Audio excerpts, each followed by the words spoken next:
And Matt, we're now hearing from the International Committee of the Red Cross. They are saying that they're relieved to confirm the safe release of 24 hostages. I know originally we were expecting 13 in this first group. What do you make of them now saying it's 24?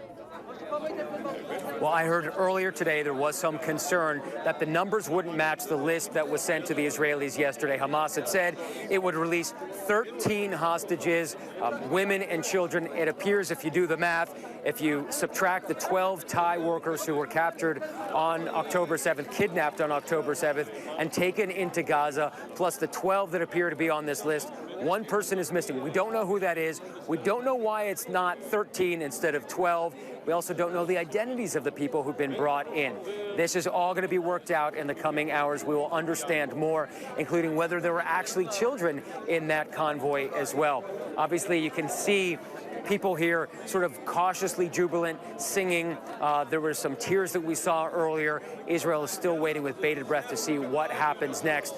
But again, there are 38 other hostages who are supposed to be part of this deal who are waiting to be released themselves. We don't even know if they've been told that they are part of this deal.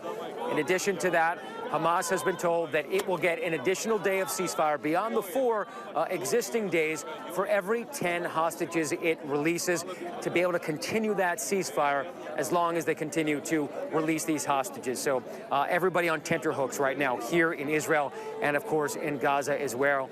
Again, ceasefire is holding, and that so far is the best news we've heard in a while. Diane. And Matt, you can hear the crowds of people behind you. These are people who've been assembling over and over again, wanting to see their loved ones again. What's the reaction like there to know that at least this first group is now in Israeli custody? I think it's relief, Diane, because people didn't think that this would actually pan out. There was so much concern, not only from rank-and-file Israeli citizens here, and you can hear them still singing. They've been out here for 2 hours, but especially from defense sources, Israeli security sources, political sources that I've been speaking with. They were afraid that there would be a surprise at the very end, or that something would happen that would derail the ceasefire. And if the ceasefire would derail, they were concerned that Hamas would pull back the hostages and not allow this release to happen. What is surprising, I think, on both sides is that everything went almost exactly according to plan.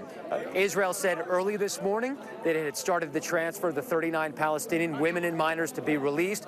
It started to move them from the jails in Israel towards the West Bank, holding them to be released until after those hostages were in Israeli soil. Hamas, almost exactly at 4 p.m., just as it was said in the agreement, released the hostages to the Red Cross. The Red Cross did its job, picking them up, I understand, in 2 vehicles and taking them to the border. So far, everything is working as planned. And I think there's a huge collective sigh of relief in this country, which is why we've been hearing these people singing.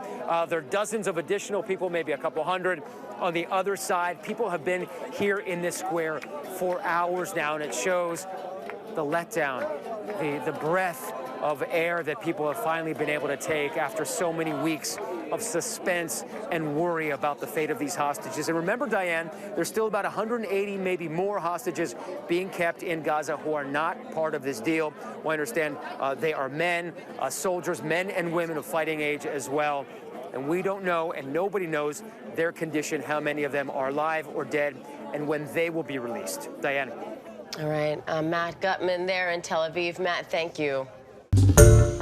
Hi, everyone. George Stephanopoulos here. Thanks for checking out the ABC News YouTube channel. If you'd like to get more videos, show highlights, and watch live event coverage, click on the right over here to subscribe to our channel. And don't forget to download the ABC News app for breaking news alerts. Thanks for watching.